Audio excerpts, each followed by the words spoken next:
A very good afternoon to all friends. I'm Sanjeev Singhal, Central Council member and Chairman Committee for Member in Practice. We welcome you to this program, to the VCM on Audit Planning and Execution and Presentation and Disclosure of Financial Statements. And it's really indeed a pleasure to share with you that today is the 100th CPA program for the Committee for Member in Practice for this council year 21-22. We have covered almost every spectrum of the topics which are relevant for the finance professionals, including technology, code of ethics, auditing standards, accounting standards, stress management, and you name it, and we have covered all those topics. The endeavor has been to equip our members with the latest developments that are taking place in the profession. I am thankful to all the council members, the honorable president and the vice president of the institute, and of course my vice chairman C. Prasanna Kumar D for these excellent efforts. So far, 147,000 members have attended the first 99 programs, and in today's program also more than 2,100 members have joined the program. So I thank all the members, and I'm sure that you would have greatly benefited, and looking forward for a very fruitful program. And today's speakers are CA Dheeraj Vij and Sandeep Ketan, and both are experts in this field. Before we start the technical session, I also have the pleasure of my esteemed council colleagues being here, being present on this occasion of this 100th CPE program of the Committee for Member in Practice for this council year. I would start with my senior most council colleague present here, CA Charanjot Singh Nandari. But before that, I would request my Vice Chairman Prasanna Kumar D to kindly say a few words and then invite our other council colleagues. Yes. Dear members, so good afternoon to all of you. I welcome once again for today's webinar, which is the 100th one. So this year we commenced with a webinar series in the month as early as February itself, and series of meetings have been held. Normally we feel the members do not have time to attend. As far as this webinar series is concerned, I think attendance has never been below 4-digit number. And today, as our Honorable Chairman, is more than 2,000. Committee for Members in Practice, as you know, has been doing a lot of activities for the benefit of the members. Not only conducting the webinar, this is one part of the entire activity that we have been doing. And we have got certificate courses which has been designed in such a way that is useful to the day-to-day practice of the members, given the faceless assessment and faceless the proceedings which are initiated by various enactments. And as you are aware, apart from this, as per terms of reference given to our committee is the beneficial schemes, right from tally up to whatever has been as recent as today morning also approved one particular discount scheme for the benefit of the members. Not only Committee for Members in Practice, it is available for the entire membership across the ICA. All this has been possible with the active support of all the members. So when we have a scheme, unless it's utilized by the members, we will not get the satisfaction of doing something more. It is all the encouragement by all of you which made us to reach this particular level, where it is the last day of the council, 3-year period is getting ended. A new council is going to take up tomorrow morning. They're going to assemble. So this is the 100th meeting which is held under the auspice of our committee. Is a great program, and it is a milestone that we achieved. And my compliments, though I compliment myself being part of the team, but the credit squarely goes to our Honorable Chairman, CA Dr. Sanjeev Singhal. He is also heading a CA Parivar. So a great yeoman service they are doing in the Delhi NCR region, NC region for the benefit of the members. So with this, I stop here. I welcome all of them. I request Honorable Chairman to introduce my colleagues who are present in this particular meeting. Thank you. Chairman. Thank you, Prasanna ji. Let me start with our senior most council colleague, my elder brother, CA Charanjot Singh Nandaji. And another thing, he is the chairperson, he is the vice chairperson of the CP committee. So actually, it is that committee which permitted us to do these programs. For every program, we seek their approval, and he has been kind enough to give approval for all these programs. So I would request Nandaji to kindly say a few words for our esteemed members. Thank you, respected Chairman, Mr. Sanjeev Singhal, the Vice Chairman, my brother, CA Prasanna Kumar D, who hails from Visakhapatnam. I have three of the very reverend guests sitting here, Mr. Manu Agarwal, my very dear friend who hails from Kanpur. I have Mr. Kota Srinivas, who has come way from Bangalore, my elder brother CA Hansraj Chuk, and all who have come here to go home more enlightened. Ladies and gentlemen, I have a full load of compliments to this committee. Mr. Singhal has created history under the able guidance of the Vice Chairman, Mr. Prasanna Kumar, and he has ensured that the membership gets what they intend to have at their doorsteps. I am reminded of Haryana government slogan, Sarkar Aapke Dwar. So now they have brought CP, technical knowledge, at your doorsteps, something which we dreamt at all times, but that has now been transformed into reality. Members are so happy to be a part of CMP because apart from webinars, you are given certain very good packages at very considerably low prices, and that is the dream of CP, to set up a system wherein members are not only honed technically, they get the things of daily use, softwares, either free of cost or at a lower cost. So before I end, I would like to say one thing about the committee. That's by way of a couplet. The couplet says, "Jo khairat mein milti kamyabi, to har shakhs kamyab hota."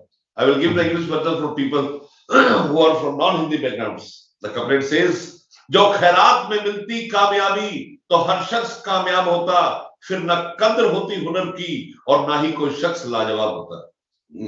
The English meaning is that if you got competence by way of charity, everyone would be competent, and then there would have been no mention of people who are competent, no appreciation of people who are doing wonders. So my great appreciation to this great committee under the chairmanship of CA Sanjeev Singhal and vice chairmanship of CA Prasanna Kumar D. Ladies and gentlemen, at the institute level, we have to work hard, create greater benchmarks so that it seems difficult for the predecessor to cross them and to feel that they are at top end. Thank you, Mr. Chairman, for giving me the opportunity. Thank you, Nandaji. Now let me introduce our latest addition to the Central Council, CA Kota Srinivas, who is a council member elect for the 25th Council, and from tomorrow he'll be the part of the council. Thank you, Kota, for being part of this program, and I would request you to kindly say a few words.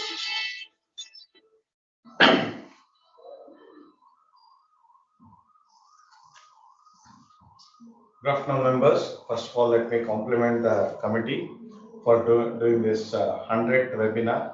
I hope many of you would have participated in the previous meetings and you would have been enlightened with more and more knowledge. I hope today's program also you'll be enlightened with the knowledge sharing from the speaker. I wish you happy learning for this particular meeting. Thank you. Thank you, Kota. And now let me introduce a man who introduced this technology in the institute, a man who has really brought technology to life, the person who introduced SSP, who gave SSP to the institute so that all can function during the pandemic times. CA Manu Agarwal, Central Council member of the 23rd and the 24th Council, and we requested him and he's been kind enough to be here. So I request CA Manu Agarwal ji to say a few words. Thank you, Sanjeev Bhai, and very good afternoon to all the viewers of this program. First of all, I would like to heartily compliment the committee under the chairmanship of Sanjeev Singhal ji for reaching this milestone, for achieving this 100th program. I think it must be a record in the history of the institute because 100 CP programs by one committee, I think, is unheard of. And to top it all, 1,47,000 members have participated. A real big round of applause goes for Sanjeev Bhai and the vice chairman of the committee, Prasanna Kumar ji, from a small city like mine, Vishakhapatnam. And both of them, not only this program, this committee has been very vibrant and has been organizing various programs on different topics and coming out with schemes which are for the benefit of all the members. So this committee actually, I would just like to say that probably 1,47,045 would be the number of members in practice. So probably literally this committee has catered to each and every member, and the number of CPRs, if you multiply that, would be great. So my sincere compliments to the whole committee, especially led by the chairman, and I wish all the viewers a very happy learning. And 2,100 joining today on the last day of this committee means that all the programs are very beneficial and very worth attending. So my compliments to the committee once again. Thank you, Manu Bhai. And now let me invite and introduce my another council colleague, C. Hansraj Chugji, who has led the committee for member in industry and business so ably during this pandemic year. There have been record placements at the record salary, and recently has done a wonderful program, the Leadership Summit for the members in industry, followed by the Leadership Awards. So Hansraj Bhai has been contributing immensely to the 24th Council, and he'll continue to be a council colleague in the 25th Council as well. So I also have the pleasure of having the torch bearers of our ICAI, CA Nehar Jambusaria ji, the Honorable President of the Institute, and CA Dr. Devashish Mitra ji, the Honorable Vice President of the Institute, and our very Honorable Past President, CA Prafulla Chajar ji. Thank you so much, sir, for taking out time. Sir, today happens to be the 100th VCM of the Committee for Member in Practice for this council year, 21-22. In these 100 programs, we had more than 200 speakers and more than 100 new speakers we have introduced in this year. And we covered a very wide range of topics, from auditing standards to accounting standards to communication skills to corporate laws to Schedule 3 to Code of Ethics. We have tried to cover every possible topic of professional interest. And so far in the first 99 program, 147,000 members have attended. And today also in the beginning of the program itself, 2,100 members were there. Maybe they have increased now. So maybe we'll touch a figure of about 150,000 members participating in these 100 programs. And you've also been a part of many such programs, and we have done in the northern India, celebrating the 72 year, at that time, of excellence of the ICI. So, sir, it's indeed a pleasure. And I can't decide an order in which three of you should be speaking. So I seek the guidance of our Honorable Past President, who is kind enough. So, Praful, sir, you are my first president. You have mentored us in the first year and then carried it on. So would request for your words of wisdom. Respected President, respected Vice President, my respected council colleagues, especially the chairman and vice chairman of this important committee, and respected members attending this program on a virtual mode. This committee is, I think, near and dear to everybody's heart, because traditionally the chartered accountants were into practice. Of late, little bit, other areas are opening up, but still I find large number of chartered accountants who are into practice. And each and every initiative, each and every step taken by this committee is towards empowerment of those our members who are into practice and who are actually rendering invaluable services for the to various clients. And therefore the role of this committee is really, really important. Since we have the other dignitaries, I will not take much of time, but I am really happy that this committee in 1 year could complete the 100 programs.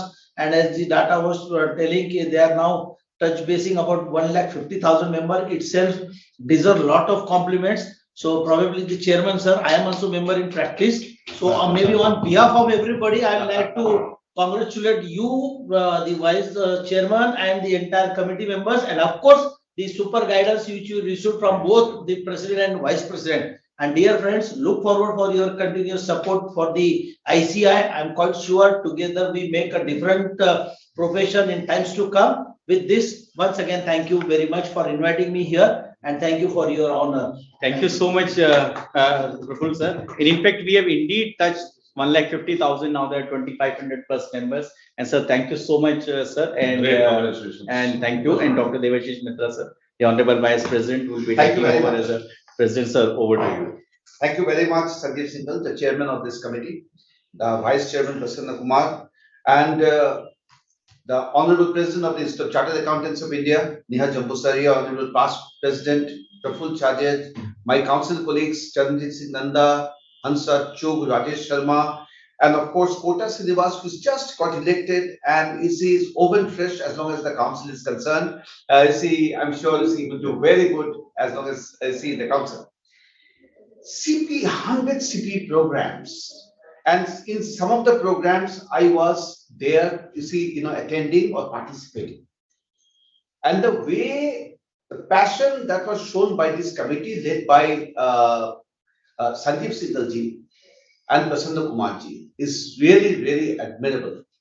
The kind of speakers they got, the kind of topics that were selected were extremely relevant, and I am sure this 1,50,000 participants that he's talking about must have greatly benefited from the deliberations in those seminars. The institute prides itself in having the CPE programs, the continuing professional education programs. This is a unique aspect of the institute where we do everything possible to upgrade your knowledge.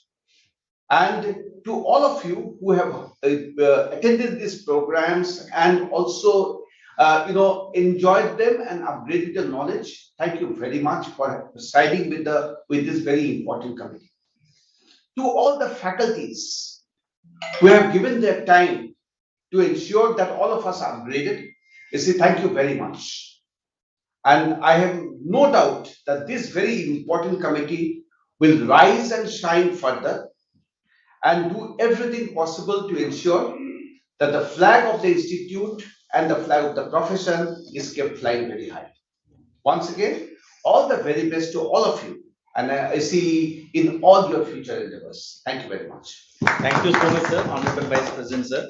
Now, it's my pleasure that the torchbearer, the supreme torchbearer of our beloved profession, C.N. Nihar and Jambu Sariaji is here, a man with a vision and the man who has led the profession so ably and withstood all the challenges that our profession is facing. So today we are doing this 100th program on audit of financial statement, talking about presentation and disclosure, since something so relevant to the Institute of Chartered Accountant of India. And you have been kind enough and always bless this committee, and for that matter, all the committees, members and students of this great institute. Thank you so much, sir, for taking out time, and we would request you to kindly have a few words on this time. Thank you, Sanjeevji. Good afternoon, everybody. Vice President of the Institute, CA Dr. Debashish Mitra, respected past President of the Institute, CA Prafulla Chhajarji, the Chairman and Vice Chairman of the Committee, CA Sanjeev Singhal, CA Prasanna Kumarji, very senior council members, CA Nandaji, CA Hansraj Chugji, CA Rajesh Sharma, and the newly elected member, CA Kotha Srinivasji. Yeah, it is a very pleasant moment where I have come to know. So far, I was not knowing that so many programs were conducted by the CMP committee. Basically, the objective of this committee is to build capacity of practicing firms and practicing members. And where you have conducted 100 CPE programs with a participation of 150,000 members, it shows that on the average in every program, there were 1,500 participants.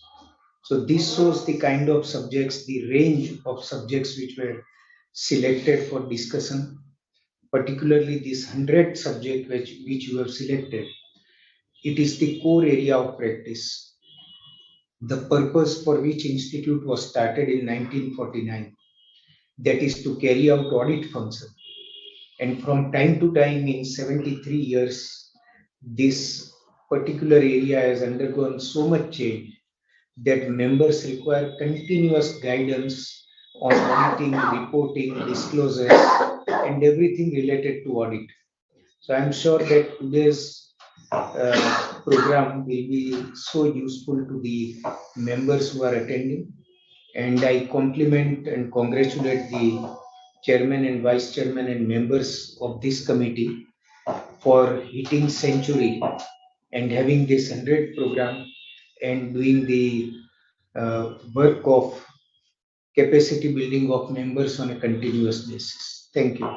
Thank you so much, sir. Thank you, Honorable President, Vice President, Past President. We also have the pleasure of, okay. So now I would request our first speaker for the day, CA Dheeraj Vij, to kindly start his deliberation. Thank you very much. Thank you.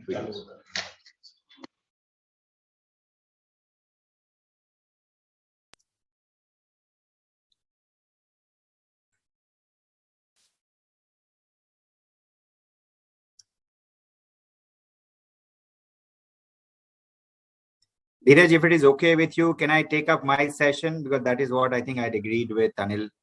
Yeah, Sandeep, yeah, I think you second sure, first. sure. Go on. Go on. Please go ahead, Sandeep. Go on, Sandeep. Thank you. Thank you. Thank you. All right, great. So thanks a lot, I think, to all the esteemed council members and who've enlightened us with their deliberations so far. I think I would like to welcome all the participants to this webinar. Just as a quick introduction to myself, I'm Sandeep Khetan. I lead the Financial Accounting Advisory Services practice at EY. And I've been in the business of practicing accounting and reporting for more than 2 decades. Spent again a considerable amount of time as part of the overall IND-AS rollout, in several capacities. In a way, I tried to contribute to this whole process. Happy to be here to talk to all of you about nuances around presentation and disclosure aspect.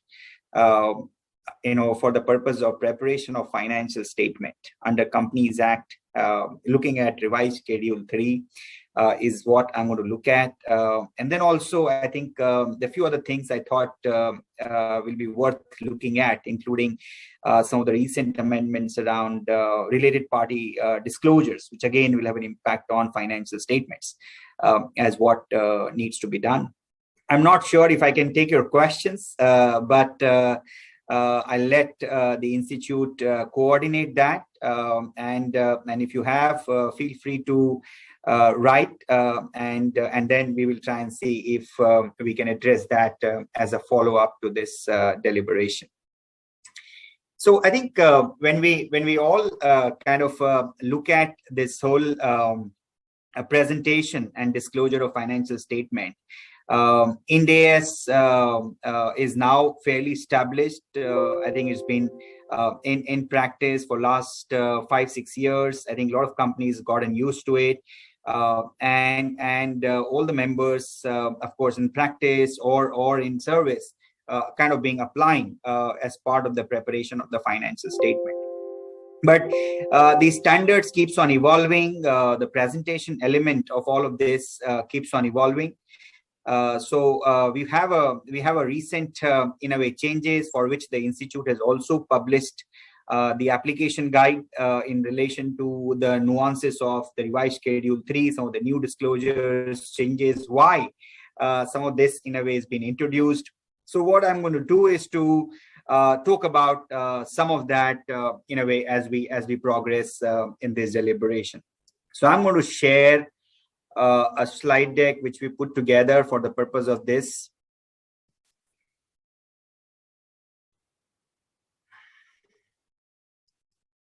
Yes, sir, it is fine, sir. Press F5. Is this visible? Yes, sir, fine. Fine, sir. Thank fine, you. Sir.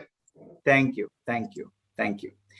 So, so I think what I have here as part of the agenda is talking about the amendment to Schedule 3, which in a way results into the presentation and disclosure of financial statement, directly impact that, some of the related party elements, some of the key estimates and judgments, which also require to be disclosed in great deal of detail as you look at the presentation of financial statement. And then, a few of the other things which I thought may be relevant permitting the time is what we will attempt to cover today. So my first kind of a big change which has been introduced as part of the new presentation and disclosure requirement is around trade receivables. So up till now, I think the trade receivables, what was required to be presented was what is to be considered good, secured, unsecured, and then let's say where there is an increase in credit risk and where there is credit impaired, and that kind of a short table which was required to be presented. Now, as part of the new requirement, the several things have been introduced and a lot of changes in terms of essentially you're now required to provide the full data's aging, which needs to then go into your financial statements. And when you look at the format which has been provided for as part of the standard itself, as part of the guidance which has been issued as part of the amendment to the Companies Act, is less than 6 months, 6 months to 1 year, 1 to 2 year, 2 to 3 year, more than 3 years, and so on and so forth. And against that also, the breakup to say that, what is undisputed, is there any dispute on this, is there any litigation going on, etc., etc. And then what is to be, is there anything which is credit impaired, or there is a significant increase in credit risk. So whatever was already required, that anyway needs to be done. But now essentially what every company needs to do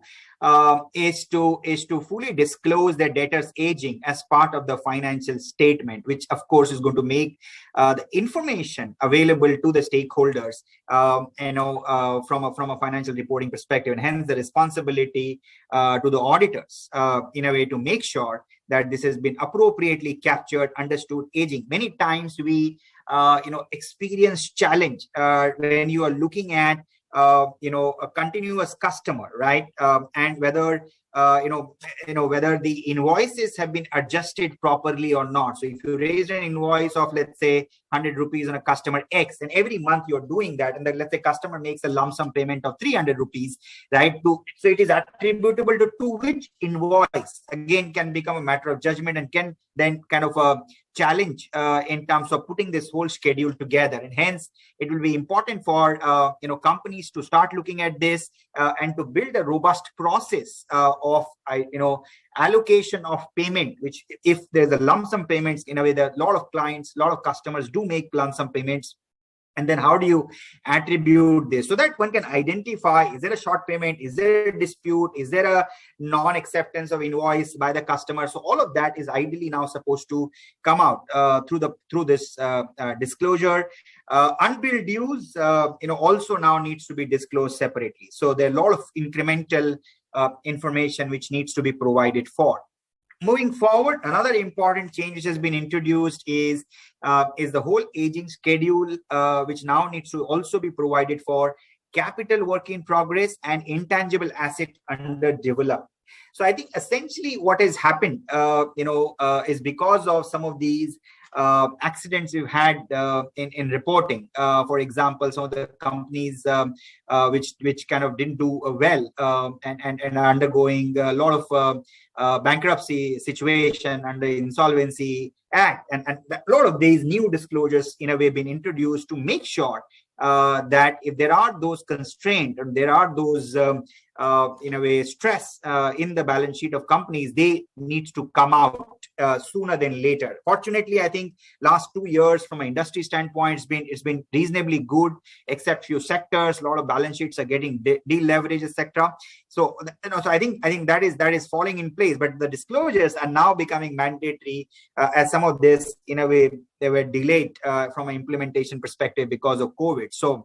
So what you see here is capital work in progress and intangible asset under development. Again, detailed in a way disclosures needs to be given of their for how long they are in capital work in progress. So, and why this is not being capitalized, why this continues to be under development. Those in a way will come to the light the moment you give the aging for some of that. Previously, there was no such disclosure which was required. We move forward to trade payable. So we saw the details required under trade receivable, on capital work in progress, and now on the liability side, a similar stuff is also required from that perspective. To say, how do you disclose again the aging of your trade payables, including in a way payouts to MSME, others disputed, or if there are disputed dues to MSMEs. Government is actually very, very conscious of the fact that the MSME dues should get paid out on a timely basis. If they are not, then essentially they should get disclosed. From that perspective, and again, a detailed aging, so to say, less than 1 to 2 year, 2 to 3 year, more than 3 year, so on and so forth, is again what required to be disclosed. So every company needs to, in a way, look at all of these incremental disclosures and spend time to tighten the process for them to capture this information. So what are the key considerations to capture this information? To our mind, is what companies needs to do is to look at the ERP systems, look at the internal controls, look at the existing process which is in place, and to align all of that to the revised Schedule 3 requirement. And as members in practice, of course, we need to enable all of that to the company so that they are working not at the last moment, but ahead of the requirement, and be ready when members needs to attest to those financial statements. So all of that, needs to be done again in a structured manner for us to ensure that, appropriate disclosures are being made. Now, moving forward, some of the new disclosures, more disclosures which are being added as part of the financial statement, which is around utilization of borrowings, right? So there was always this disclosure that whether a long-term borrowing has been used for a short-term purpose or a short-term borrowing is being used for a long-term purpose. In a way, from that perspective, that was part of the Caro report. Now it is going one more step forward. In a way, what is saying that if you borrowed it for the purpose of a particular capex, right, is this being spent for that particular capex, or it is being actually spent for a project? Instead of project A, it is now being spent for project B. From that perspective, so one-to-one mapping of borrowing versus utilization is now, it is required to be done, and similarly, Caro has been amended where it also required for the purpose of review under the Caro perspective, which will form part of the Caro report.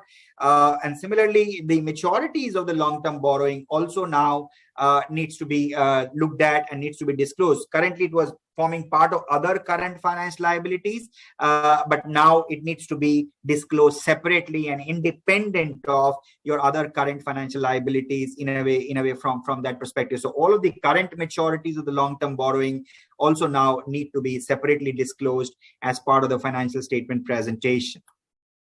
Now, if you have borrowed money, and this was again a classic issue at several of these companies was observed, which has resulted into this disclosure to say that if there's a borrowing which has been done and against which the security has been provided, right?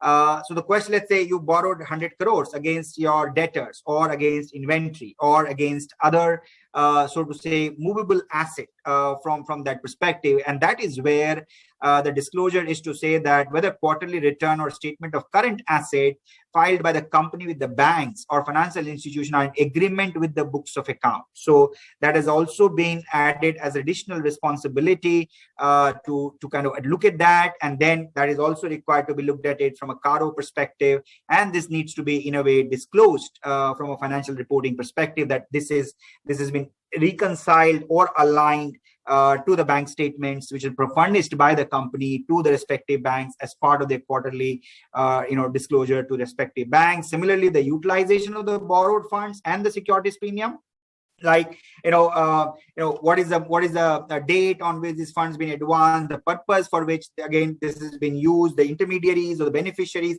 I mean, it is really going down into a lot of details, right? And again, the recommendation here is that look at this, with detail, right? It actually expect companies to have detail and for every such utilization of borrowing, and if they're operating through intermediary, who's the ultimate beneficiary, right? And need to capture that and then need to disclose that a lot of these information in a way from that perspective. So and from an auditor perspective, a lot of this needs to be then reported under Caro 2020 as well. So significant changes, important changes, which will impact the whole financial statement preparation process. Now, another disclosure which has been added is the company has transaction with the company which has struck off companies as defined in the Companies Act. That you need to disclose the name, nature of transaction, the balance outstanding, and the relationship with that struck off company. I think that's another important disclosure. So companies need to start tracking. Look at all your vendor data. Look at all your customer data. So if you have relationship with those companies which no longer exist under the MCA database, and a lot of these MCA database is accessible, available for preparer or the auditor in a way to do the research and kind of assess, is there anybody like that in a way, and then disclose accordingly in a way from that perspective. Moving forward on the corporate social responsibility, right, which has again been a matter of a lot of disclosure, and a lot of changes from the time in a way it was introduced as part of Companies Act 2013. So up till now, before the latest amendments to the Companies Act and all, companies were required to disclose the total amount which they are required to spend as part of CSR, and then the amount what they've spent and the amount what they've not been able to spend, and to give the reason why they're not been able to spend. As a result of the amendment to the Companies Act, now we know that if you are not being able to spend what you are supposed to spend, then that now needs to be transferred, right, eventually to the Consolidated Fund of India, from that perspective. So now a lot of that needs to come into and being captured as part of the disclosure. So amount required to be spent, amount of expenditure incurred, there's a shortfall, total of the previous year's shortfall, the reasons for the shortfall, the nature of the CSR activity, details of the related party transaction. If you're doing it CSR through a related party transaction where a provision is made with respect to a liability incurred by entering into a contractual obligation, or the movement in the provision. So again, everybody will have to redraft their CSR disclosure if it is applicable to them, and look at it carefully, and then amount eventually which needs to be transferred if it is not part of a committed project and the amount is not yet been spent. Companies needs to look at it and make sure those suitable disclosures are made in the financial statement from that perspective.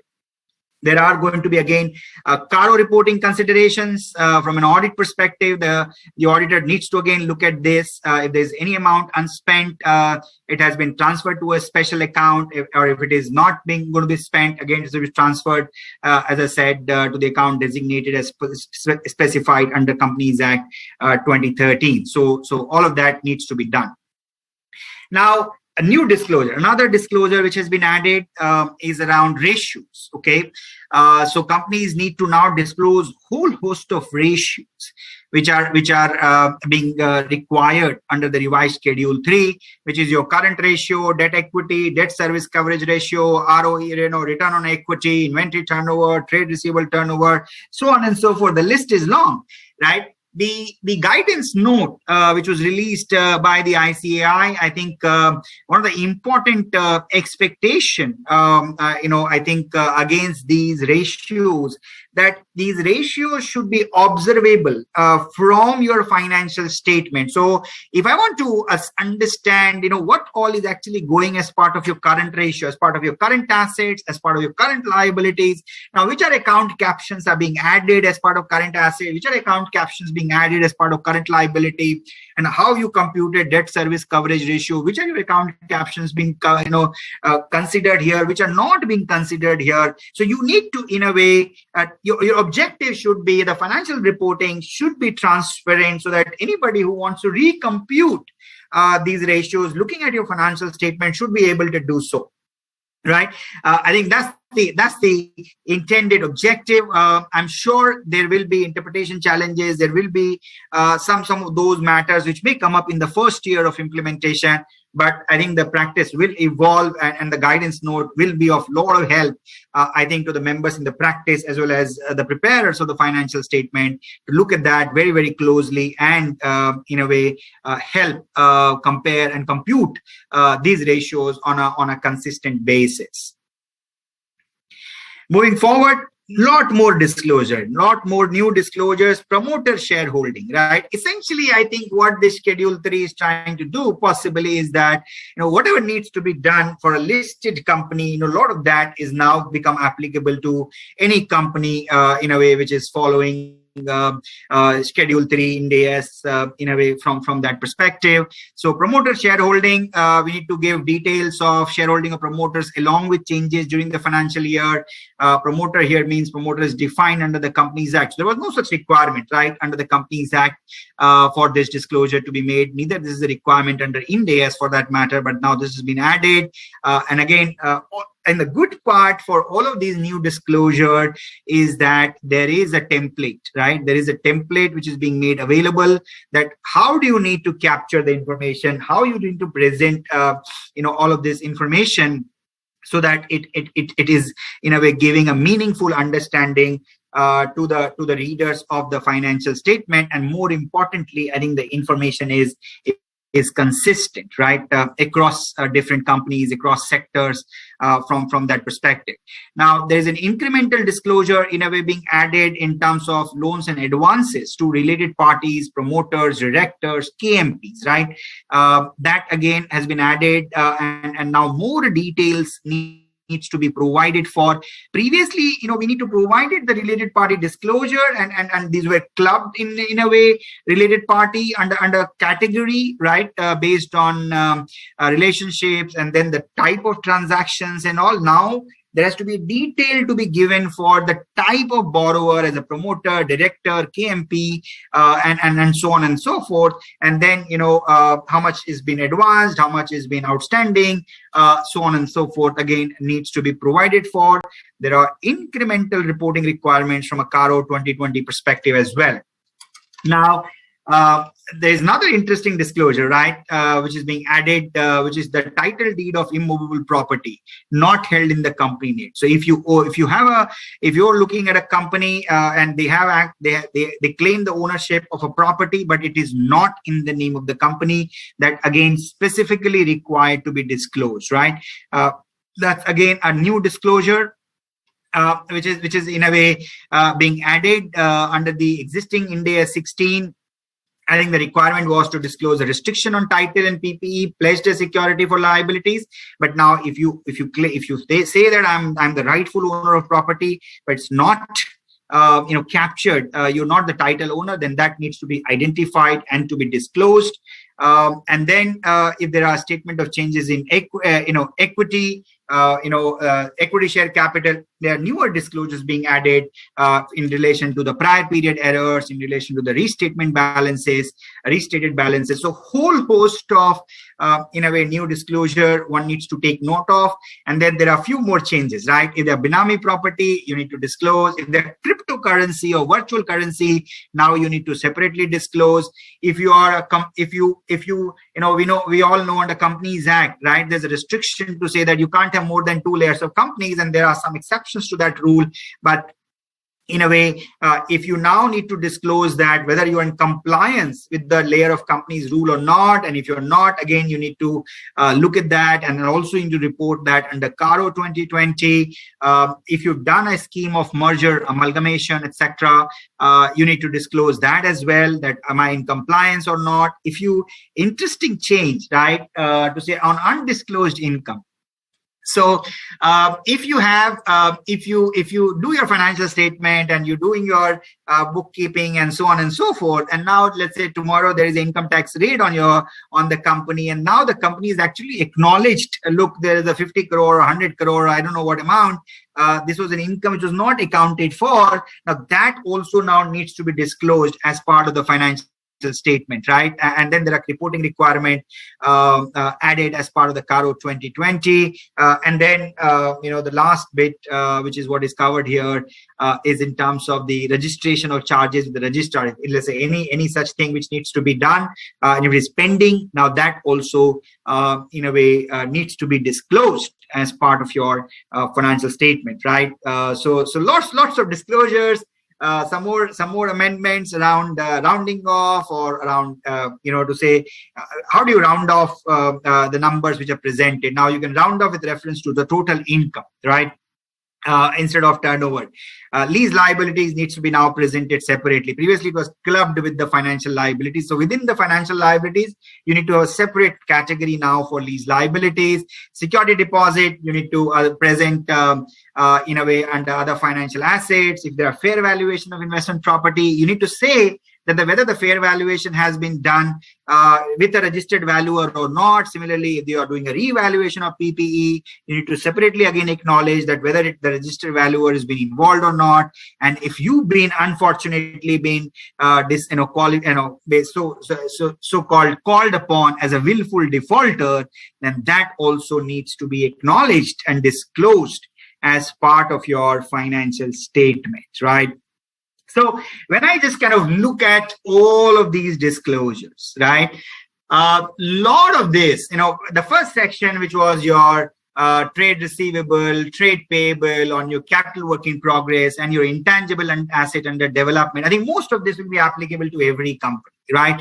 And then you looked at several others, like promoters, like related party transactions, like your borrowings, like your properties which are not in your name, or a Benami property, or an undisclosed income, or utilization of those borrowings, or ratios, right?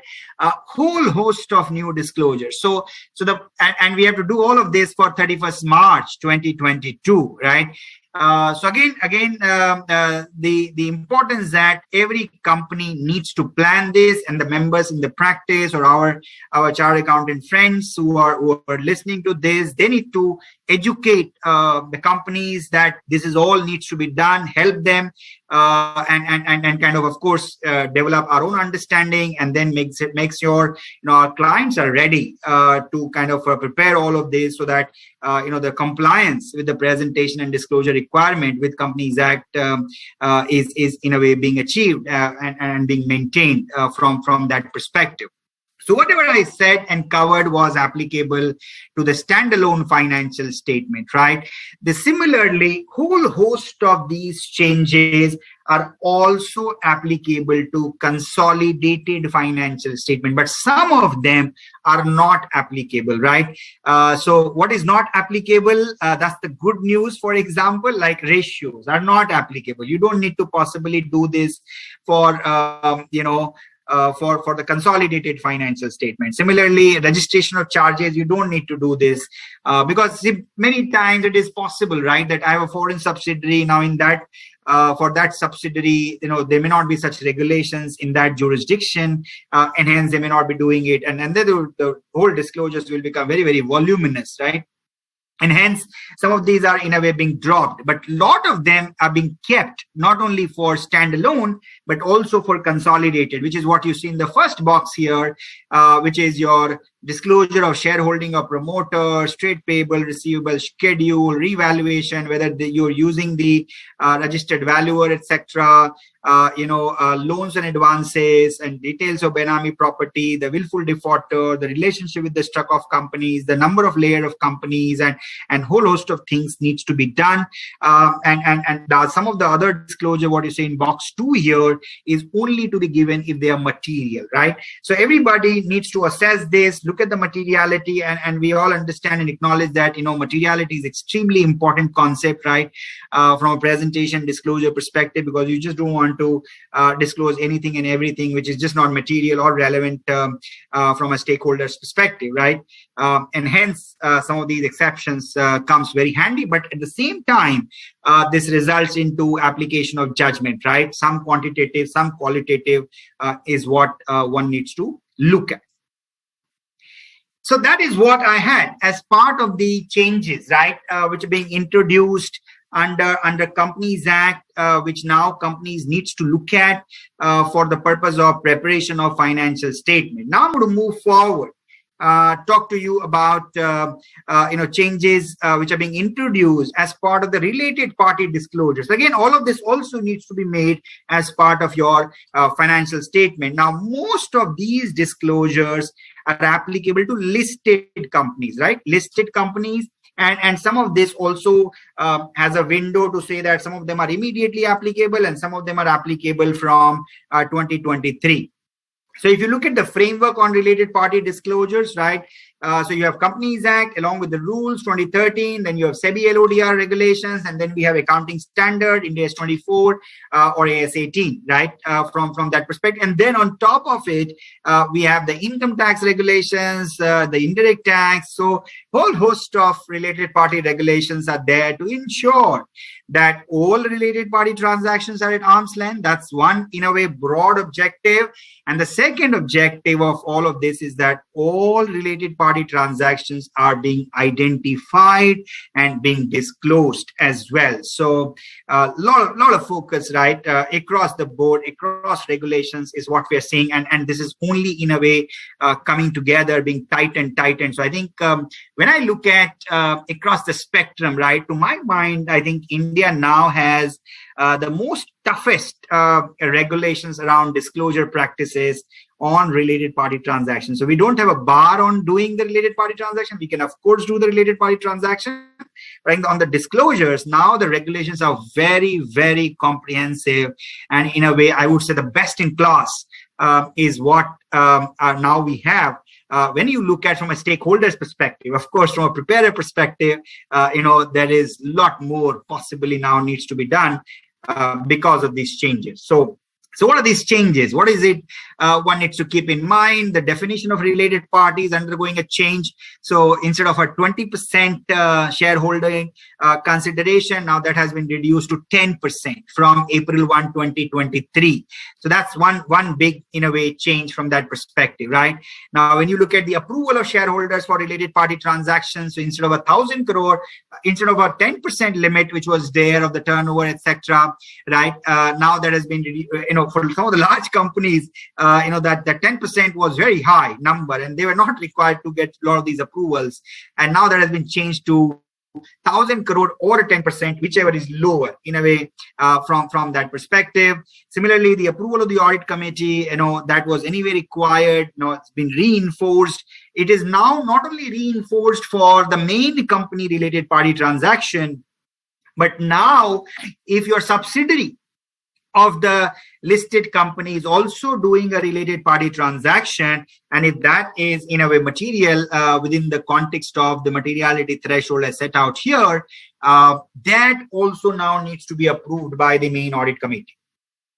I think that's a very, very fundamental change which has been introduced, which will in a way result into the listed company audit committee to take cognizance of all related party transaction in a way across the group, right? Across the group in a way but if the listed subsidiary, if the company subsidiary is already listed and they're anyway doing their separate compliance, then I think they are okay. But in majority of the situation, very rarely we see within a group there are multiple companies which are listed, right?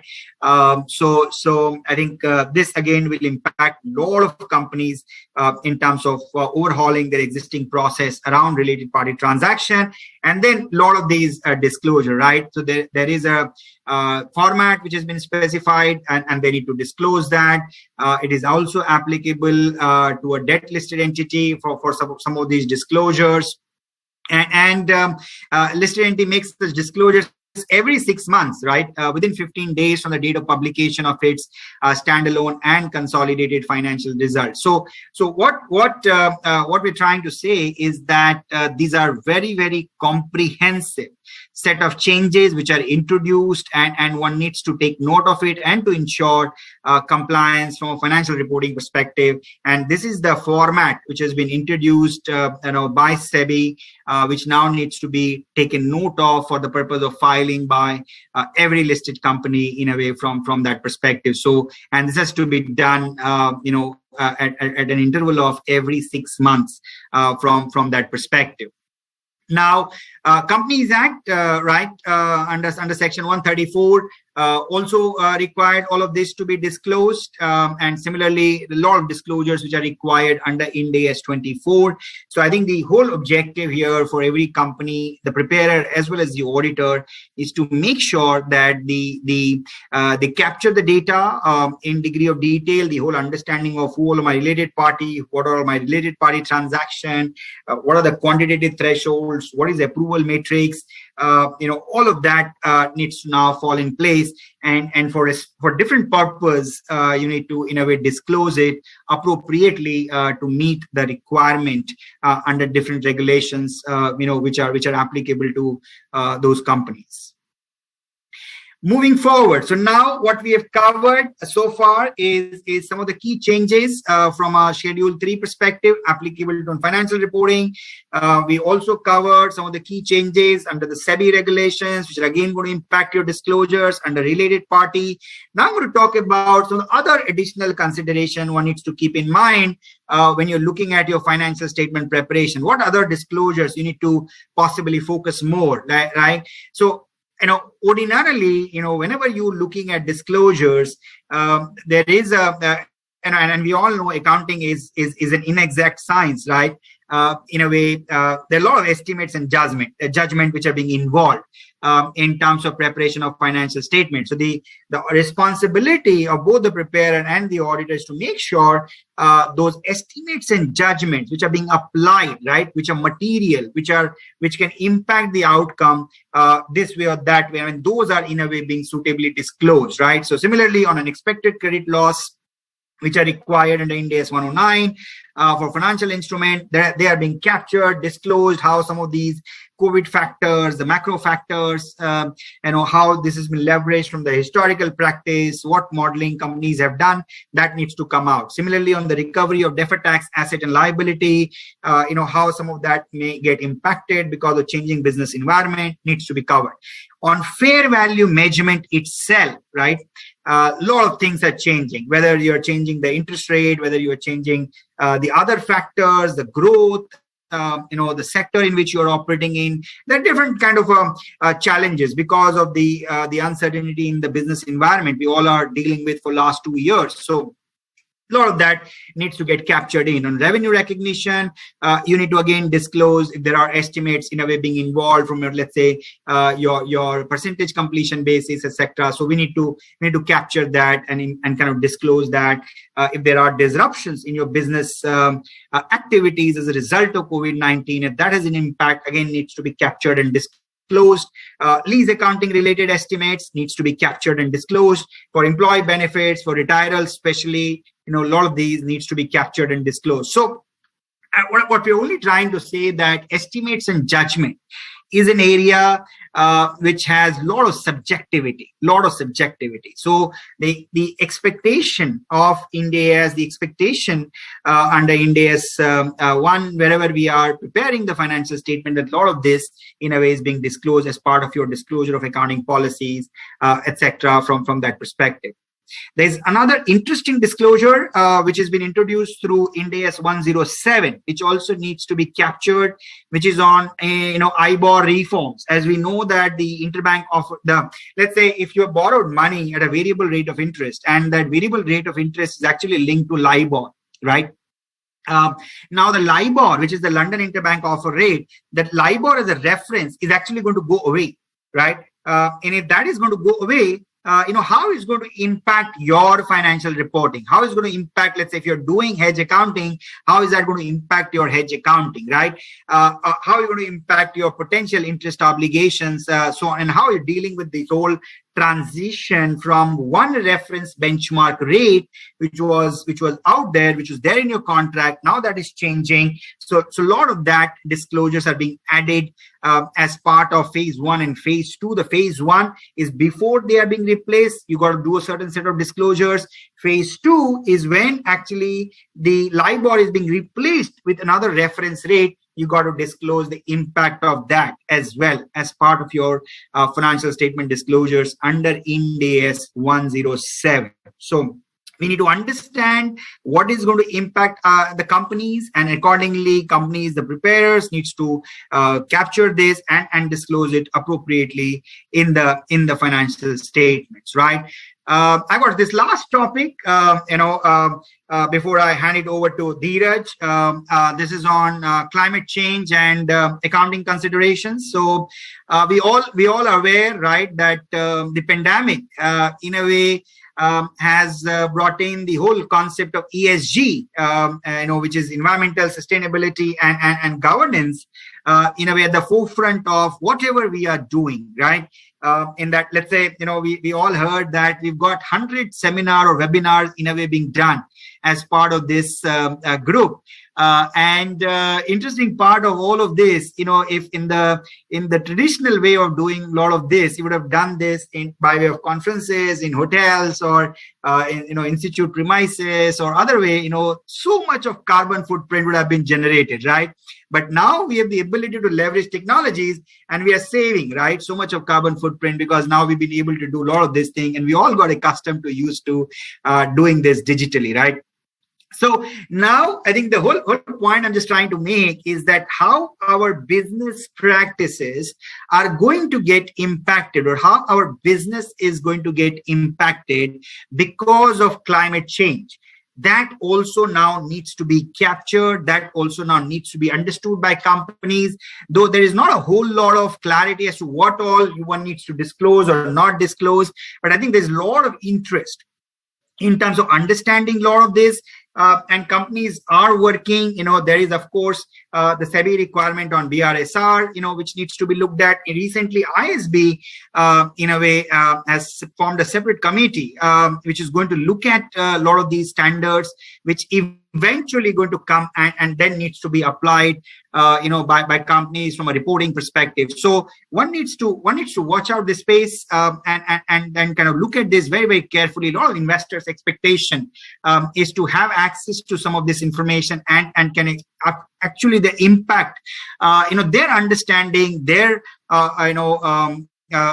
understanding of the performance from a company perspective. But besides the investor consideration, I think that from a company perspective, when you look at, let's say, property, plant and equipment, right? How a climate change may impact the useful life of the property, plant and equipment, how a climate change consideration can impact the impairment of asset, like changing technology. Now, if you're saying that, we're all going to change, our cars and we'll move to EV, right?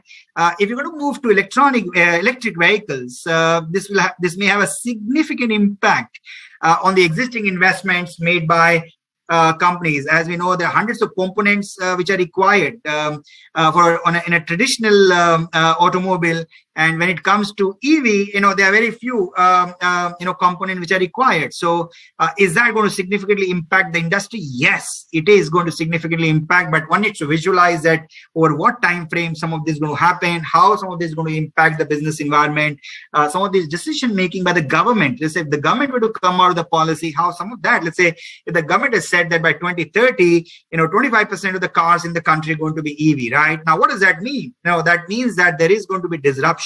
There is going to be a significant disruption in a way to the existing scheme of things, onto the business environment of the existing players, right? So how all of that is being captured, disclosed, considered, right? One needs to look at that carefully.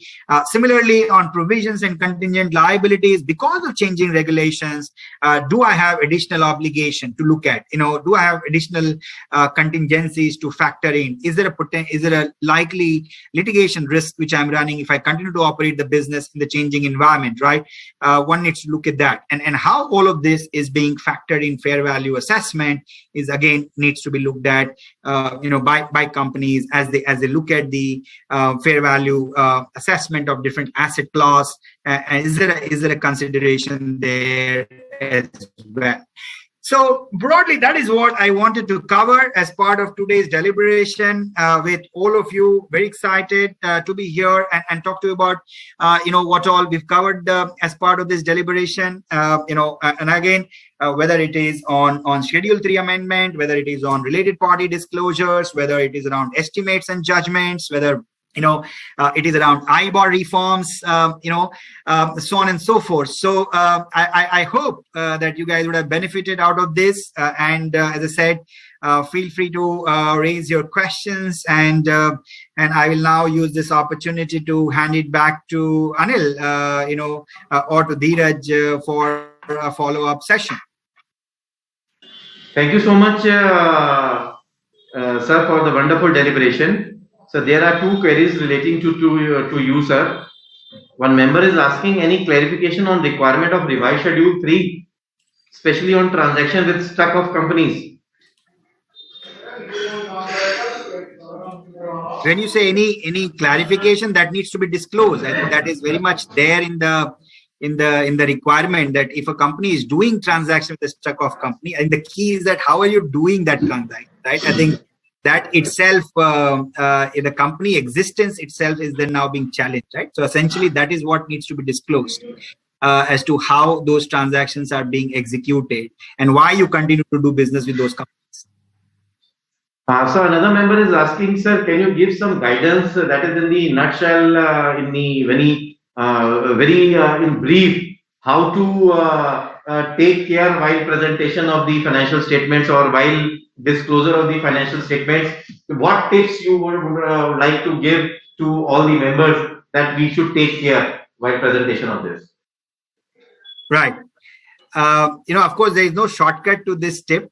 Of course, yes, but still, in nutshell, what is your advice? Yeah. I think my advice is very simple. Is that when you need to understand the business of the client or the company better, and then you need to understand the nuances of all financial transaction the company is entering into, as well as other transactions which may have a material impact on the financial standing of the company.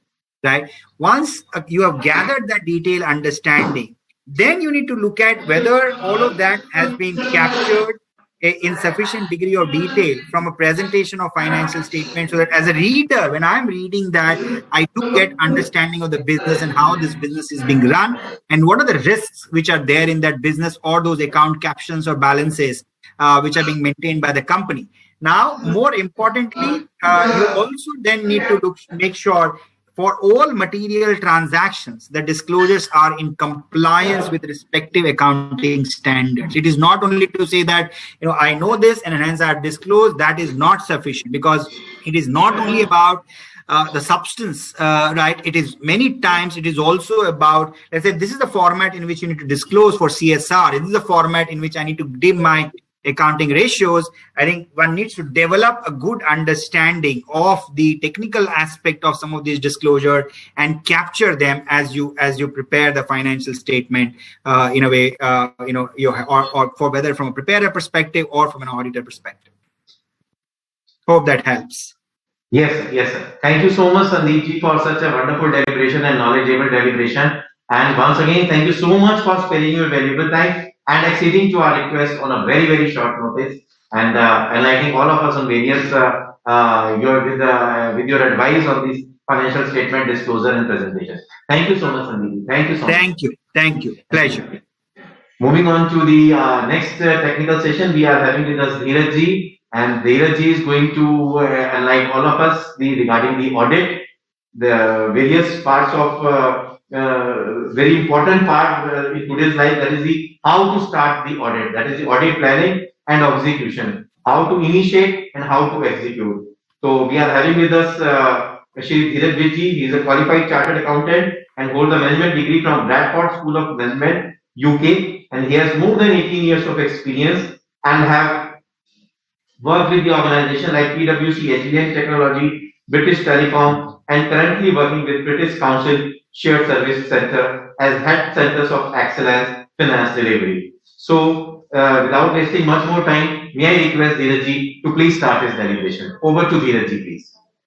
Thank you, Anil. Thank you. I'm audible, right? I'm audible. Yes, sir. Yes, sir. Yeah. Before I start, first of all, my sincere respect and humble to Mr. President, the Vice President, all the Central Council members who were there, and special thanks to Mr. Prasanna ji and the committee member and the President of Dr. Sanjeev Singhal.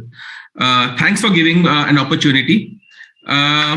Just starting sharing my slide, but before that, thanks.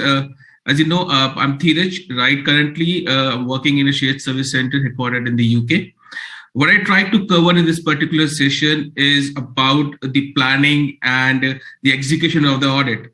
But I was just listening to Sandeep, right? He was touched a very, very good aspect. I was just thinking in my mind, how should I start? But a couple of changes that have been happening, right? He was talking about from the client's perspective, especially when I was thinking into lots of changes happening in the reporting, how it's things happening in the notes to accounts, in the financial statement, presenting the ratios. He was talking about now the data need to be done from 0 to 3, 3 to 6, right? All these things. So I was just capturing it, like, is that a lot?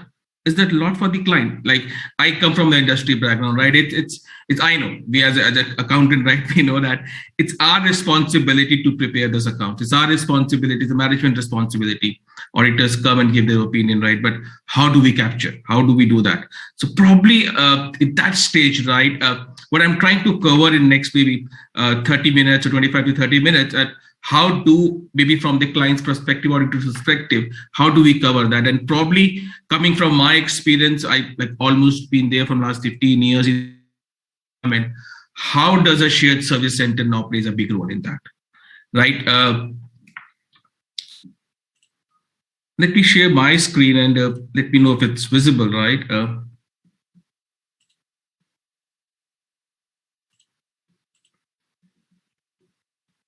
Can you see my screen, right? No. Yeah. So probably I don't have much of a slides to share. I have 4 or 5 slides to share, which I've just mentioned into, but it's more about, I will talk about how the planning, the execution of an audit comes into, and probably how the shared service center now, the global offshore service center, which is now coming to picture, plays a role into that, right? I will just share with my experience coming from last 15 years, and then probably in the end of it, I will just leave it for any question and answer. So what I'm trying to achieve, or what I'm trying to do maybe at the end of this session, right, I give you a general understanding of how the audit process goes, and probably from an auditing perspective, and what's the role of an offshore service center, how they support in the audit process, key aspect to consider, like what the audit engagement and the planning of the audit, and probably how do we execute it.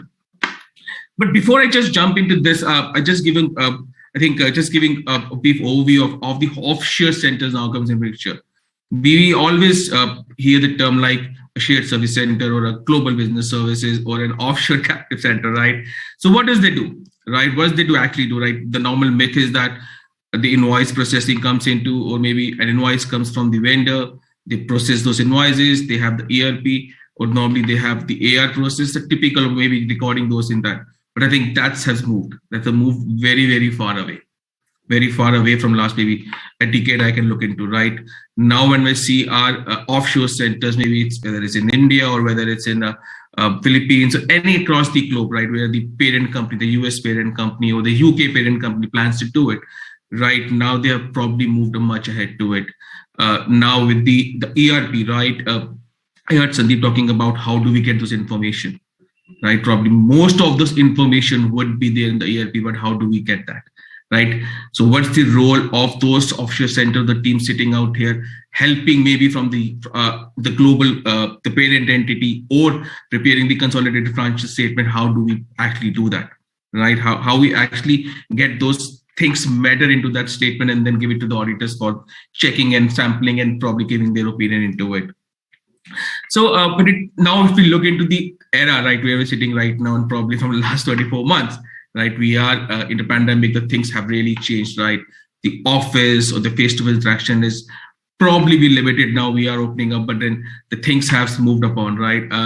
So now, majorly, if I look into, right, from AP or AR general processing, now we have the center of excellence, right? The center of excellence who are doing a role probably from a consolidation standpoint. Now we have lots of tools, right? Lots of tools where the financial statements getting prepared, which are either linked with your SAP or they're linked with your ERP or any other ERP, right? Any other ERP and organizations falling into, right? We have tools where the information flows into, gets the statement and everything, right? So again, I'm just putting that concept over the shared service center and offshore center into that, how the planning process now, again, not going more in detail how the planning goes into from engagement from auditor's perspective, but yes, how this get all linked into the how you can plan and leverage the offshore service center or the team who is doing this consolidation or the team who is managing your AR or the AP or even the GL process, right? How do we leverage that team? How do we leverage it and create that efficiency, create that effectiveness and getting produced, and now bridging a gap between how the consolidated financial statements are getting produced, right? So that's the way forward into it, right? So before I move forward, I just thought of putting that concept over it. And I think Sandeep also mentioned about lots of changes that getting into. So again, the first question arises from the client perspective, how do we manage this? Or from where we get all this information, right? What the source for information would be, yes, there will be different nuts and bolts, right? It's typically, if I see maybe 2 decades back, right, we used to have factories where the factory people get some books, right? We have stock, we have inventory, we go to the headquarters, whether it's sitting in maybe Mumbai or Delhi, right? We sit in the nights and get the consolidated financial statement prepared. Things has moved on, right? Things has moved on from last maybe decade or so or more than that, or actually how the consolidation is done. And just to share with you, like again, speaking to other members in my peers in the industry, or even even the team out here, maybe the offshore center out there, helps in preparing the consolidated financial statement of the group entity, right? So that's what the move or the era is going into picture. with this, right, let's move on. Let's move on to the next slide, right? Where I just, again, that's typically a kind of a very general audit process, right? Rather than an audit process which goes from engagement, planning, execution, and reporting. But before I jump into it or spend a bit 5 or 10 minutes into it, I just want to have a quick recap. I know most of the people would be knowing, right? If you see bottom of the slides, right? We have three key, if you can say, three key pillars, right? In any of the industry or any of the companies that talk about, right? We have a shareholder owns the equity, right? Then the shareholders appoint the board of directors. The board of directors are the people who are in charge of the governance, right? They are in charge of setting up the policies. They're in charge of setting up the processes. They are the people who will say charged with governance. And these are the people who employs or have management people like the CFOs or the HR head or other people, right, who runs the organization. Maybe a senior or to middle management, like, right, who runs the operations, who runs the people down there. And again, then we have the audit committee. I think it's almost 2 decades now. We were gifted with the SOX 202, we normally call it, from the Arthur Anderson and other Enron things that happen, right? So the audit committee concept now then comes into picture, and then the external auditor who comes in. And probably external auditor has a clear path or clear linkages to the audit committee, right, whom they share the concern, whom they share all these aspects, whether how the audit is going and not, independent of that access to the audit committee. And probably in most of the organization, we have the internal control department also comes into the audit, reports to the audit committee. So that's the structure being there into. And then here at the top or the bottom, if I just put the offshore shared service center. How does a shared service center plays in this audit planning and all, which is either happening either local in India, like a consolidated an entity based out of Mumbai, who's headquartered in Mumbai, or maybe an entity who is based out of the US or in the UK or in any part of the globe, right? Any part of the globe, who is a consolidated financial statement. Imagine 80 to 90% work done is from the offshore service center. It could be anywhere in the globe. I'm not saying in India, it could be in Philippines, anywhere here. So think of that kind of thing, and how does how this is offshore centers especially are now stepping head to head in the planning process, right? Before I move further, right? So imagine, right, we have an offshore service center who is having a kind of key seat or a key place in the planning and offshore is going into. So that's what the offshore centers or all those this team sitting out here have the key role.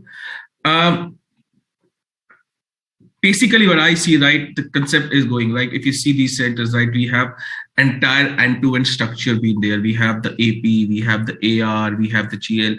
So entire database or the back-end information, all the invoices coming across the globe from here.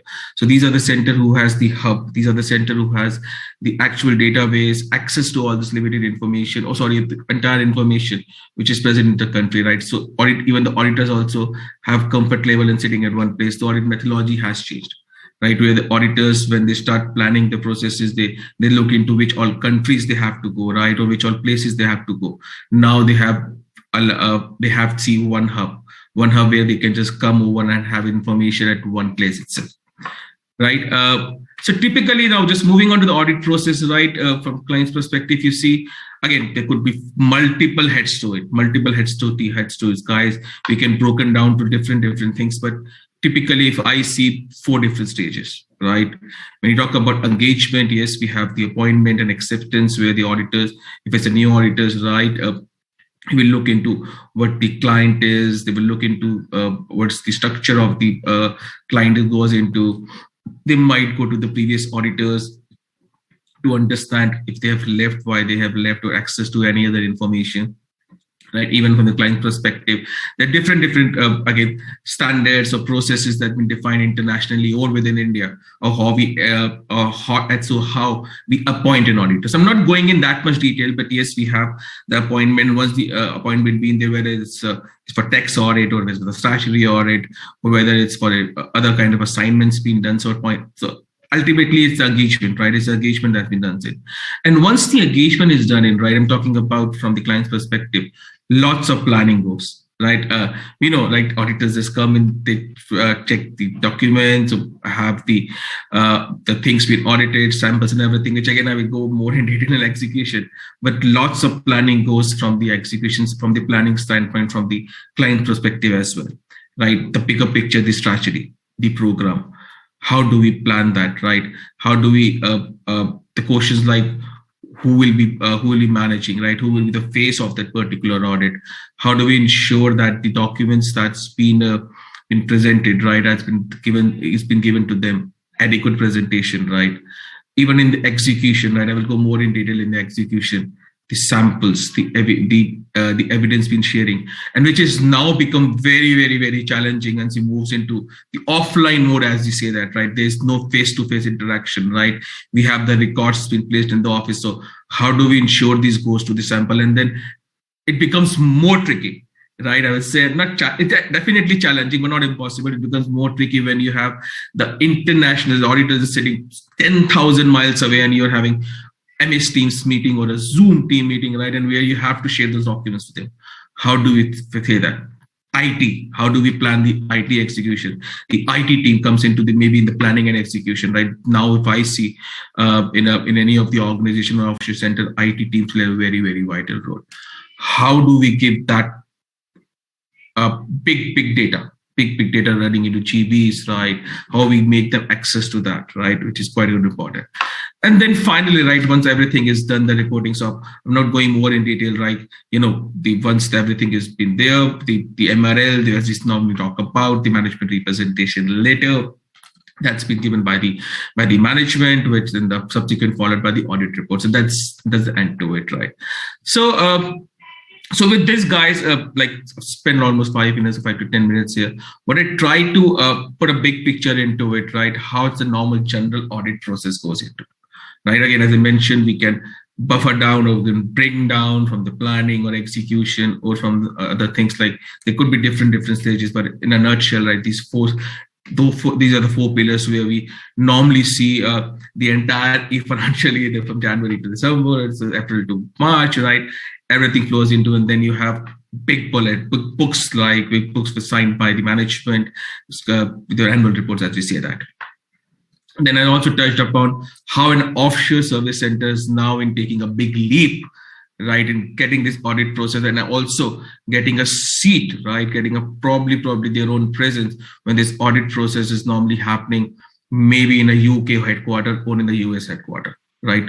We have the representative, we have the key member of the offshore center taking that particular seat and part of those planning process, part of the audit process, because these are the people who will be executing those people, executing that transaction or executing that audit which has been going on.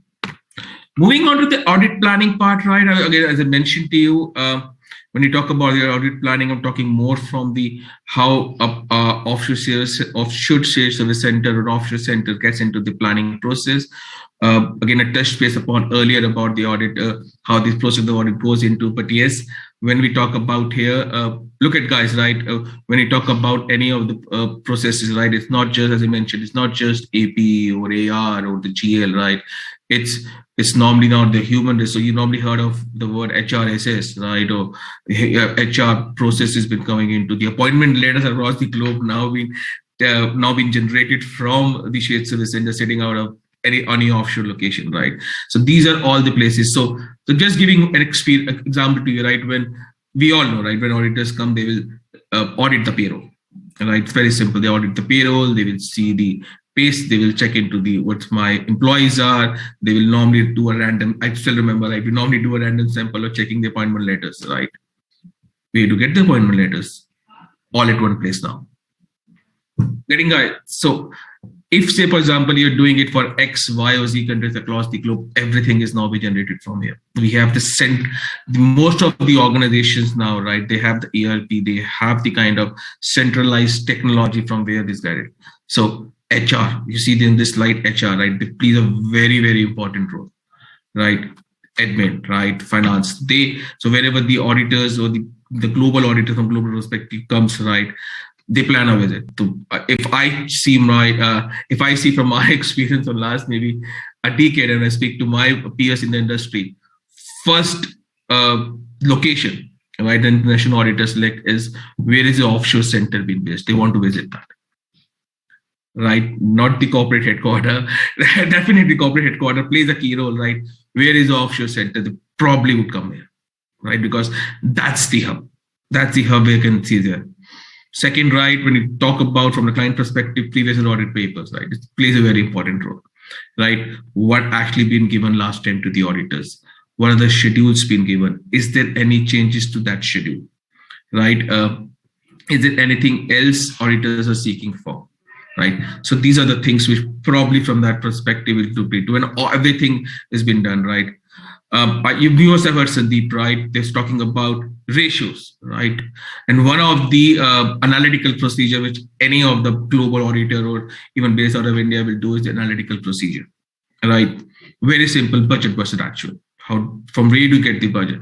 Now we have a team being based out of the offshore center who's then almost doing the financial planning, right? Who's almost working in tandem, right, with the business partner, with the business finance people, doing the budgeting, right? Doing the budgeting, working with the sales team, putting the budgeted number here, comparing with actual to actual. So that's a budget versus actual now, right? So these kind of information, whenever doing analytical procedures. So as a part of the planning, right, we from GCC or we call it GVCS, right?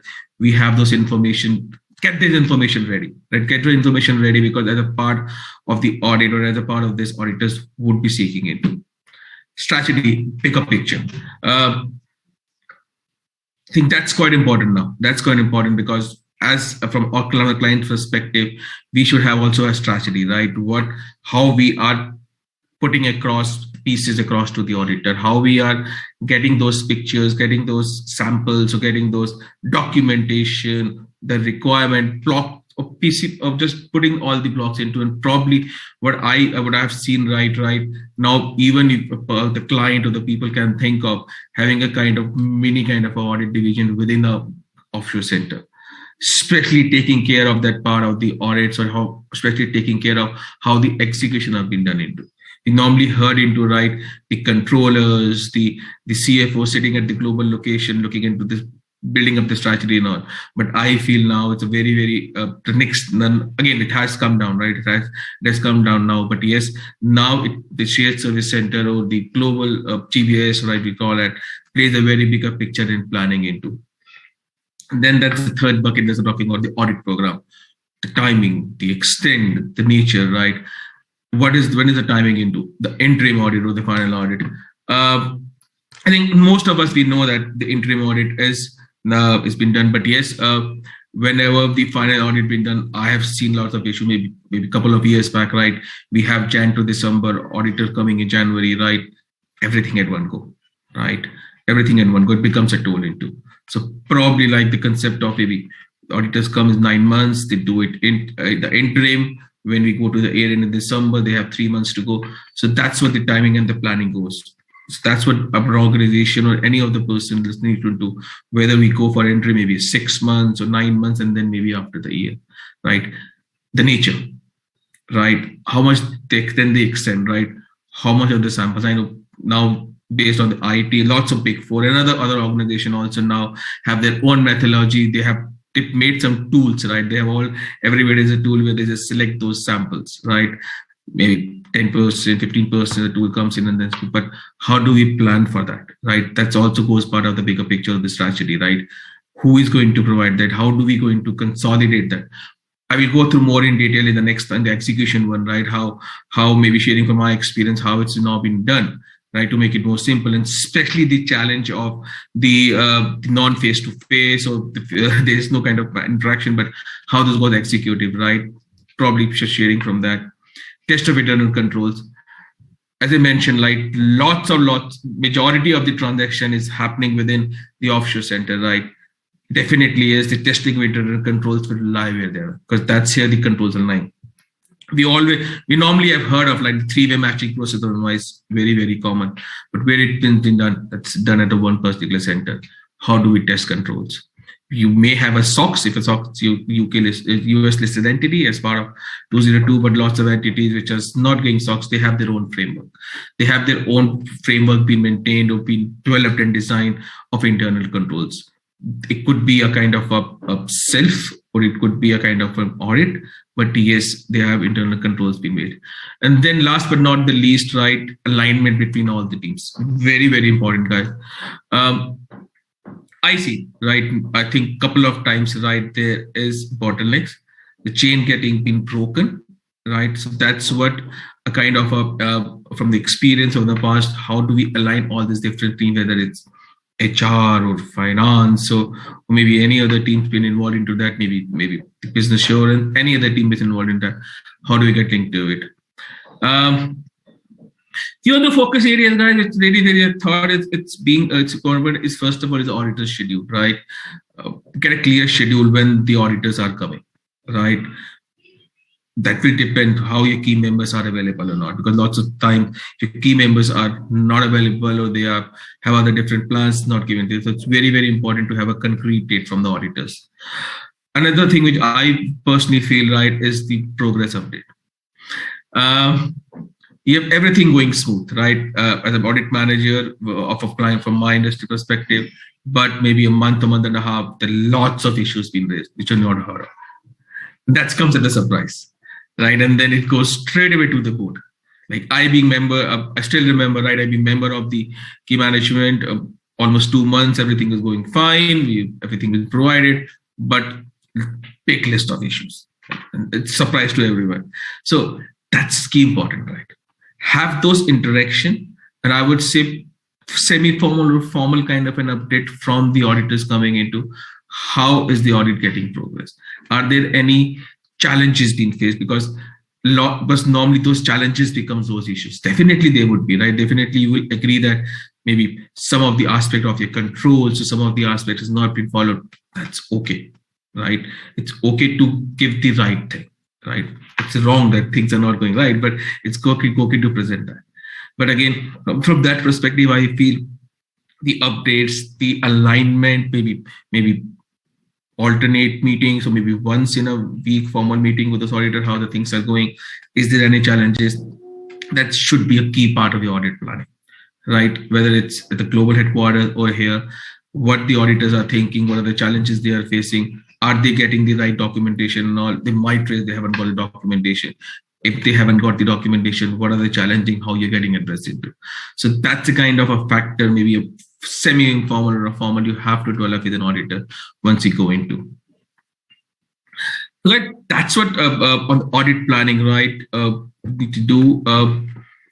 Jumping into the next one, probably the how from the execution standpoint, we all know, right? The balance sheet, the statement of profit and loss, the cash flow, notes forming to the financial statement, lots of changes now been done. That's management responsibility. That's client's responsibility. Our responsibility to prepare that. Auditors come and check that. Or providing the evidence, samples, design, control, access to information with that. How do we execute it, right? Again, I was listening to the prior conversation from Sandeep, right? Lots of changes happen. How do we do that, right? How do we ensure that these informations are getting right or they are adequately provided?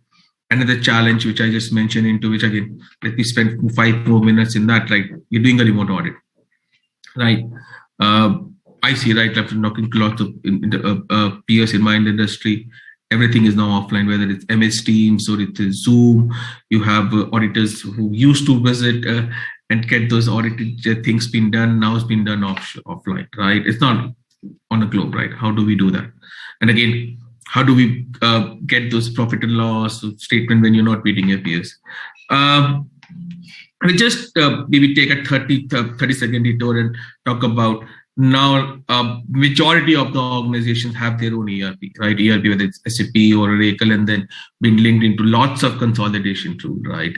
So we have the ERP where the things flows into consolidation. And as I mentioned to you, the offshore development center now plays act a way of kind of controller who's sitting offshore, right? Who's getting the books generated from this ERP, the profit and loss, the cash flow, the balance sheet, majority of the notes, right? It's coming the information like fixed assets, status about aging and everything. That's being coming from the ERP, right? That's all get consolidated, right? That's all consolidated at one place. And then, as I mentioned earlier, right, IT plays a very, very key role. IT plays a very key role, how to transfer those data, transfer those annexures or transfer those financial statement to the auditors who is sitting in off, like from last 2 years now that the trend will change, right? They're not visiting to the client's place, or they're because of the COVID or other things coming in, but the trend has been changing. Will change, right? This will have a change in the next couple of years going forward. So how do we get those things? Providing evidence sample. Still remember the audit days, right? Even a couple of years back, auditors come, they will say, show me this transaction, show me the physical documentation. They have a list of it, right? They have a list of it. Things has to be provided, but yes, that has become challenging. Ways has to find out, right? Every organization, every organization, every company has to find out the ways how do we give this information, because these are part of the audit, right? The CAS, the auditors who would look into that and they will just have been asked for those information into. Couple of ways, right? Every organization has developed ways. Just sharing few from my experience, right? From older organization, maybe a couple of years back, right? We used to have a schedule, right? Say for example, you're checking for an expenditure sample, right? For an expenditure sample, they will normally ask for where the payment has been made. They will ask for the invoice. They will ask for when the GR is, when the goods receipt has been done, right? Other subsequent documents to it, right? Make a cover sheet, right? Get this cover sheet, or maybe a cheat sheet, normally say, get it to the auditors. Like say, for example, this is one kind of a sample you're putting into. What are the 15 areas or what are the 20 areas you would like to have? Most of the information is available in the ERP, right? And then as I was touch base upon from last maybe a couple of minutes now, right? We have the offshore centers, we have all this information, all the invoices in flow, all these invoices now get flows into, we have the payments, we have the bank reconciliation, everything being up there in the system with the offshore centers, right? Have those evidences been placed maybe in a kind of a template and send it across to the auditors. That's the way they're emerging now, and that's what I was talking about. That's what I put the concept of offshore center. That's what the offshore center plays a key role, right? Where the majority of the information is being available and they are providing into, right? Again, it could be revenue, or it could be other kind of aspect or other kind of things are able to check, right? Another term which normally you've seen, like which I like to share, right? Say for example, auditors, right? Auditors have selected 3,000 samples, right? We are as I shared, we are providing those information to the sample. Maybe say 2,800 samples, they just checked and they haven't asked any queries over it. That's what my first time passed with, right? That's, I think, few of the matrices, right? Maybe you as a client can start adopting, right? And again, that's what create the efficiencies, that would create more kind of effectiveness in handling those things, right? When, again, from a preparer perspective or from a reviewer perspective, that will create efficiency. Say, again, same example, right? Means 90% of the things that you provided, auditors have not even asked questions. It's rare, but yes, it happens. So how do we create that what do you call effectiveness in that? How do you create the efficiencies in that? That's what the process is evolving into. And that's, again, if you start looking into, go back to here, right? The strategy part, right? That's the bigger picture. So when you get adopting, or when you start looking into all these kind of things right now, so what will be your strategy into it? So all these things are being linked into, right? Your internal control, access to information, that becomes very, very important now, right? And especially if you see down like the challenges I was talking about, where there is no face-to-face interaction, where you're preparing the consolidated financial statement, where you're preparing your individual financial statement or standalone, and there's no face-to-face interaction. How do we get this access in the information? IT plays a very key role. So now the finance, maybe the person who's leading from the finance has to sit down with IT. How does that manager, how the integration goes, and this pass it on to the auditors? Right, especially now, I believe that my personal opinion, the trend will follow, right? But so IT plays a very, very critical role, or partner to how to get this information or the things passed on to the auditor.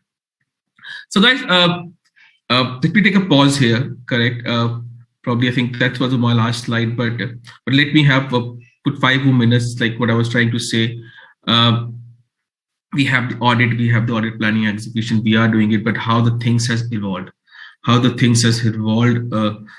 the last few years, particularly from the offshore centers that has now been emerged with, again, could be any country specific, you're not saying which country it would be, but how these offshore service centers are playing a very, very key role in getting those audits being completed, right? They're not just seen a kind of a back office, a kind of a work where doing AP or AR, right?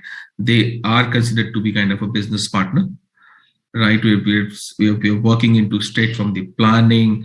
When I talk about the planning, they are looking into when is the timing, even when I talk about they're having a seat when the planning has been done, because they are the auditors comes and audit the books. So you have those resources within that particular time or within that ambit coming into.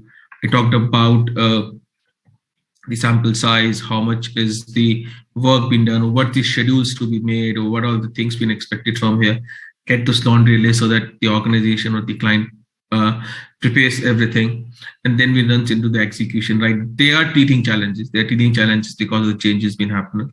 Again, things will move on from 2022 to 2030, right? How we moves on. Lots of aspects that normally will be added, right? We just seen in the previous session, lots of things getting added from the notes to accounts or from the presentation standpoint. Lots of new IFRS, so the changes will happen. So how do we get to executive, get this learning from here? Another thing would be how you get the efficiency and effectiveness during the entire audit process, right? It's not that they're just running the audit for 1 year, for 6 months, or maybe 3 months, right? How that effectiveness, take those lessons learned, take those learnings from every audit, and then how we can improve from next time. And then, as I mentioned to you, access to information is also important. Get those working with the IT, how the IT structure is in place. Lots of organizations have their own ERP, as I talked about, but so how those ERPs or how the information get extracted from here, send it to back. And then the challenges we have seen from last 2 years of no physical face-to-face interaction, or everything happened remotely. So how do we take that learning forward when we're moving on to the next audit, right? I think that's it. That's it, guys. That's what I thought of sharing with you how the planning and the execution part, and then how our offshore center is playing a role in putting into all the threads being together. Let me stop here, right? And I'll just open to any questions. Video chat. Can you hear me, Anil?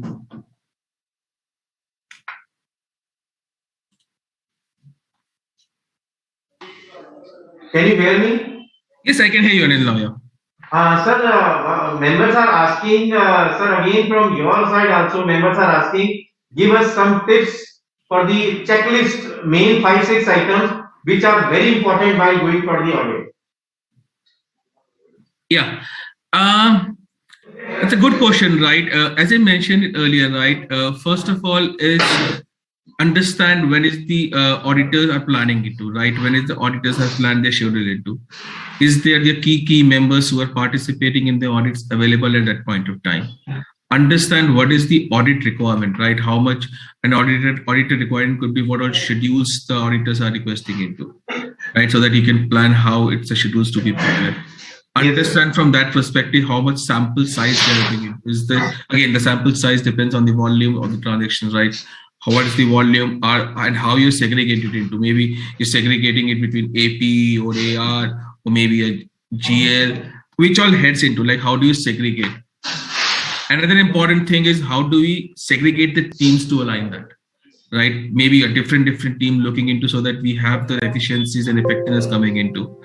Last but not the least, I would say that look at the last year, Like look at the last year, how it was done, what all aspect or the bottlenecks being faced, whether it's in terms of operations or whether in terms of any kind of audit points being raised, how do we address that? So these kind of things could be taken into consideration when you start your planning or do your planning.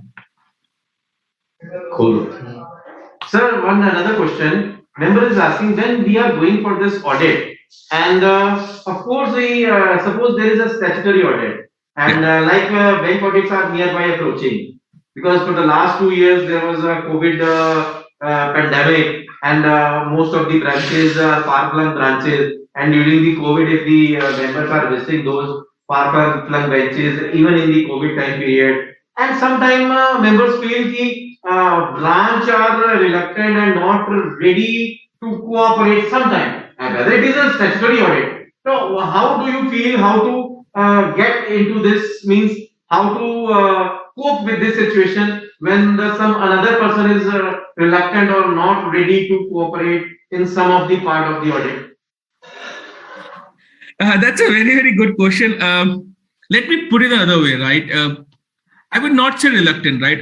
If you just try, I don't know who was asked, but just try to put yourself in other shoes, right? Yes. Could be possible, right? Even you're talking about branch office within India, I'm talking about the maybe doing an audit 10,000 miles away of a US entity coming from here, right? Like from if I talk about the auditors haven't visited me for the last 2 years and I'm still getting audited, right? They are challenges. Right, they are challenges because of non-face-to-face I talk about. So I would say that's the partnership has to build in both between the auditors and the client. Right. Yes. If you see my other slide, that's a key aspect I put into. How do we get the audit progress or even the talking going into? Very simple example I shared, right? The documentation. Now documentation is not available, right? Prepare a kind of a cheat sheet. Right, as an auditor, tell them I need this 10 information. Okay, it's difficult for me to come here, but provide me that information for me yearly. Just giving a very simple example. Give me your invoices, give the scanned copy of the PDF, maybe the payment details, everything. Give that 10 lister or 20-point lister. Right, I would work with an auditor. I would work with the client and all together. I would suggest that stick together. Get those documented, and when the audit start, tell them, give me this information when you select those kind of working paper. Again, there could be other things into it. So again, key aspect, right? Key aspect is the communication and the understanding between both the auditors and the client. Sir, last question for this. In a successful audit, as we have learned during our it is already mentioned, auditor is a watchdog, not a bloodhound. And what are your views in this? We have to go from A to Z, or if we are doing the sample checking, like in this pandemic, if we are going for the sample checking only, or maybe through the online only. So it is mandatory when some proof is given through a scan copy, and after that the hard copy is to be vouched. Means if I am talking about, just if I am saying it is a watchdog, not a bloodhound, fine. That means we have to take care the audit is going on, everything is going on smoothly. Yes, everything is fine.